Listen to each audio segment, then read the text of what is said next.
আল্লাহ বলেন উলাইকা জাযাউহুম মাগফিরাতুম মির রাব্বিহিম, ওই সমস্ত লোক যাদের মধ্যে এই গুণ থাকবে যে তারা গুনাহ করবে, গুনাহ করার পর তারা আল্লাহর কাছে তওবা করবে, তাদের জন্য আল্লাহ রাব্বুল আলামিন বলেন উলাইকা লাহুম মাগফিরা, তাদের জন্য তাদের রবের পক্ষ থেকে ক্ষমা মাগফিরাতের ঘোষণা রইল।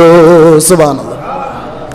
ওয়া জান্নাতুন তাজরি মিন তাহতিহাল আনহারু খালিদিনা ফিহা, আল্লাহ বলেন শুধু গুনাহ ক্ষমা করার ঘোষণাই নয়, আল্লাহ বলেন এমন উদ্যানের ঘোষণা আমি দিয়ে দিলাম, এমন জান্নাতের ঘোষণা আমি দিয়ে দিলাম, যেই জান্নাতের তলদেশ দিয়ে প্রস্রবণ প্রবাহিত থাকবে, যেই জান্নাতের তলদেশ দিয়ে নহর, বিভিন্ন ধরনের নহর প্রবাহিত থাকবে, এমন জান্নাতের ফয়সালা আমি আল্লাহ করে দিলাম।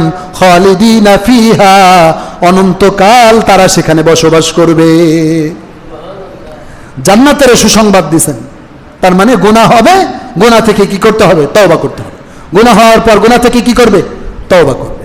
আল্লাহ রাসূল সাল্লাল্লাহু আলাইহি ওয়াসাল্লাম হাদিসের মধ্যে আসছে, তাফসীর ইবনে কাসীরের মধ্যে আসছে, আল্লাহ রাসূল সাল্লাল্লাহু আলাইহি ওয়াসাল্লাম বলেন যখন কোনো বান্দার কোনো কবিরা গুনাহ হয়ে যায়, যখন কোনো বান্দার কোনো গুনাহ হয়, বান্দা তখন সাথে সাথে ওযু করে 2 রাকাত নামাজ পড়ে নেয়, 2 রাকাত নামাজ পড়ে আল্লাহর কাছে তওবা করে, আল্লাহর কাছে ক্ষমা চায় যে মালিক আমি আমার গুনাহের জন্য আপনার কাছে ক্ষমা চাই, আমি আমার গুনাহের জন্য লজ্জিত, আয় আল্লাহ আমি গুনাহ করেছি, আমি না বুঝে করেছি, শয়তানের ধোঁকায় পড়ে করেছি, মালিক আপনি গুনাহ ক্ষমাকারী, আপনি চাইলে আমাকে মাফ করে দিতে পারেন।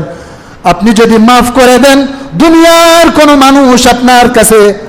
কোনো মানুষের কাছে আপনার জবাবদিহিতা করা লাগবে না, আপনি কারো কাছে ঠেকানা, আপনি কারো কাছে জবাবদিহিতা করতে হবে না।